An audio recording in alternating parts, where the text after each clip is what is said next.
अपने कर्तव्यों के प्रति कभी भी इन लोगों ने जो जिम्मेवारियां मिली है उसका निर्वहन नहीं किया है। बिहार अपराध के मामले में 26वें नंबर पे है। कार्य क्षेत्र है दिल्ली, वहाँ पर अपराधियों का मनोबल इतना बढ़ गया है कि दिन दहाड़े हत्या की जाती है, लेकिन एक्शन क्या है सरकार का ये देखना चाहिए। हम किसी को भी छोड़ने वाले नहीं है, सबको न्याय के कटघरे में खड़ा करेंगे। जनता हमारे साथ है, ये तो दिख रहा है। मोदी खेमे में घबराहट है, बेचैनी है। वैसे लोग खड़े हो गए हैं जो कल तक भारतीय जनता पार्टी के लोग कहा करते थे कि हमारे लोग हैं। बिहार और देश के स्तर पर एक ही मुद्दा है, महंगाई। भ्रष्टाचार को इन्होंने कहीं ना कहीं सदाचार का रूप दे दिया है। इन्हीं के अनुसार सब वो काम किए जा रहे हैं जो काम नहीं होने चाहिए। हम जनता को गोलबंद कर रहे हैं और जनता का समर्थन हमारे साथ पूरी तरह से है, चाहे बिहार हो चाहे अन्य जगह हो। नमस्कार, मैं हूं अनूप नारायण सिंह और आप देख रहे हैं बिहार टॉप के डिजिटल प्लेटफॉर्म पर। हम हैं पटना में राजद प्रदेश कार्यालय में और कानून व्यवस्था की स्थिति को लेकर जिस तरह के सवाल उठाए जा रहे हैं, इसी विषय पर हम बात कर रहे हैं पार्टी के प्रदेश प्रवक्ता एजाज साहब से। पहले सुनिए क्या कुछ कहा है एजाज साहब ने बिहार और देश में कानून व्यवस्था की तुलना करते हुए। एजाज जी, जिस तरह से कानून व्यवस्था की स्थिति को लेकर लगातार विपक्ष हमला कर रहा है बिहार सरकार पर, उस पर क्या कहेंगे? देखिए, भारतीय जनता पार्टी के जो नेतृत्व सामने में है वो लोग बयानवीर है। बयान देने पर सिर्फ यकीन रखते हैं, अपने कर्तव्यों के प्रति कभी भी इन लोगों ने जो जिम्मेवारियां मिली है उसका निर्वहन नहीं किया है। नेता प्रतिपक्ष कभी भी आम आवाम के सवाल नहीं उठाते हैं, सिर्फ अनर्गल पर लाभ करते हैं।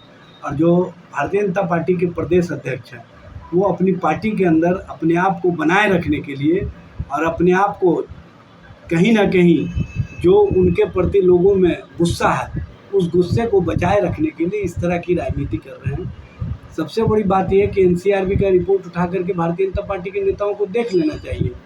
बिहार अपराध के मामले में 26वें नंबर पे है, जबकि इनके जो शासित राज्य हैं महाराष्ट्र वो नंबर 1 पे है, नंबर 2 पर मध्य प्रदेश है, नंबर 3 पर उत्तर प्रदेश है, नंबर 4 पर गुजरात है। और जो भाजपा के केंद्र शासित गृह मंत्री अमित शाह जी का कार्य क्षेत्र है दिल्ली, वहाँ पर अपराधियों का मनोबल इतना बढ़ गया है कि दिन दहाड़े हत्या की जाती है और अपराधी पुलिस के सामने ही तमंचा लहराते हुए भाग जाते हैं। ये स्पष्ट करता है कि भारतीय जनता पार्टी किस तरह की राजनीति कर रही है। पटना में दिन दहाड़े लूट हो रही है, इस पर क्या कहेंगे? देखिए, वारदात तो होती है, लेकिन एक्शन क्या है सरकार का ये देखना चाहिए। और सरकार की तरफ से हम जो सुनवाई और कार्रवाई वाली सरकार है उसका स्पष्ट रूप से जो हम काम कर रहे हैं ज़ीरो टॉलरेंस की नीति पर वो दिख रहा है। और हमारा उद्देश्य है कि किसी भी स्थिति और परिस्थिति में जो अपराध के मामले में शामिल हैं उनको बख्शा नहीं जाए। और इस मामले में हम किसी को भी छोड़ने वाले नहीं है, सबको न्याय के कटघरे में खड़ा करेंगे।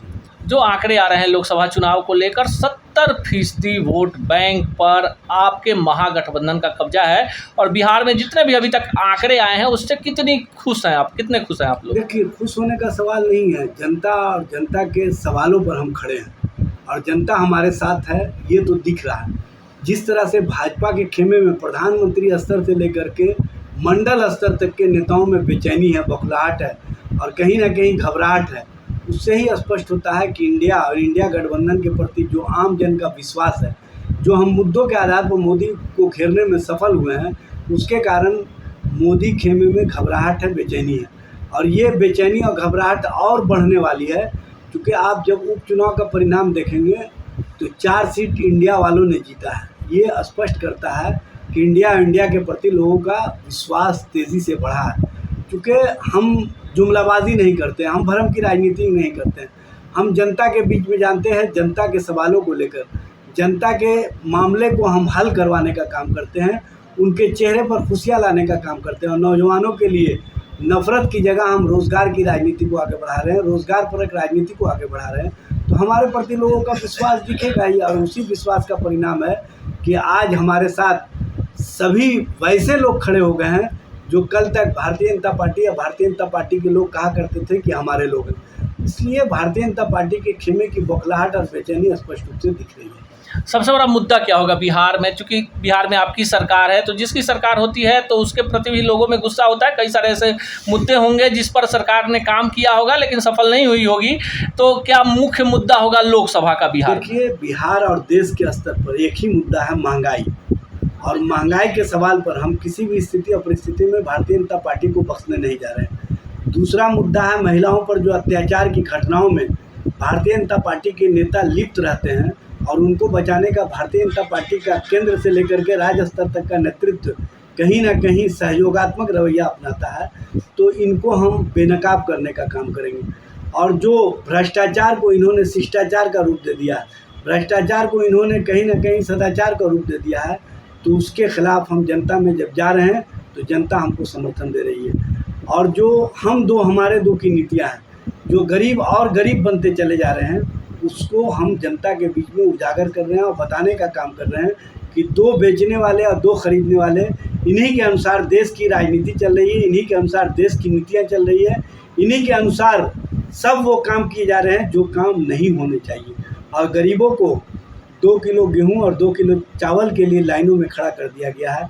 लाइन में जिसने खड़ा किया है उसकी स्थिति या परिस्थिति को समझ लीजिए। वो हमेशा कहा करते हैं कि हमें क्या, हम तो फ़कीर आदमी ठहरे, झोला लेकर के चल देंगे। लेकिन वो झोला लेकर के नहीं गए। देश के 84 करोड़ लोगों को कहीं ना कहीं भारतीय जनता पार्टी और नरेंद्र मोदी के फ़ोटो वाला झोला थमा दिया है। तो ऐसे नीतियों के खिलाफ हम जनता को गोलबंद कर रहे हैं और जनता का समर्थन हमारे साथ पूरी तरह से है। चाहे बिहार हो, चाहे अन्य जगह हो, सब जगह ये मुद्दे हमारे लिए बड़े हैं और यही मुद्दे जनता के भी हैं। और जनता भी इसी मुद्दे पर उनकी आकांक्षा के अनुरूप हम लोगों ने मोदी को मुद्दों के आधार पर घेरने का काम किया है।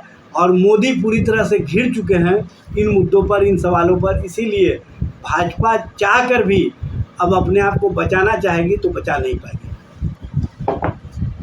तो आपने सुना कि पार्टी जो राजद है उसके प्रदेश प्रवक्ता एजाज साहब वो कह रहे हैं कि जो अपराध का आंकड़ा है उसमें भाजपा शासित राज्य जो हैं वो काफ़ी उनका ग्राफ ऊपर है। और वैसे स्थिति में बिहार में नाम मात्र की घटनाएं होती हैं। बहुत सारी ऐसी घटनाएं हैं जिसको रोका नहीं जा सकता है, पर जो कार्रवाई वाले प्रश्न पर इनका कहना है कि आप ये भी देखिए कि जो घटनाएं होती हैं उस पर कितनी तत्परता से कार्रवाई होती है। जिस तरह से मुद्दों को लेकर जिस तरह से बिहार में आंकड़े आ रहे हैं उससे भी काफ़ी उत्साहित है जो महागठबंधन के दल है। इस पर इनका कहना है कि बिहार की जनता जो है या देश की जनता है वो समझ चुकी है कि महंगाई और बेरोजगारी के मुद्दे पे भाजपा सरकार पूरी तरह से घिरी हुई है। ऐसे ही खबरों के लिए जुड़े रहे बिहार टॉक से। यूट्यूब पर लाइक और सब्सक्राइब करें, बेल आइकन जरूर दबाएं। फेसबुक, ट्विटर और इंस्टा पर फॉलो करें। धन्यवाद।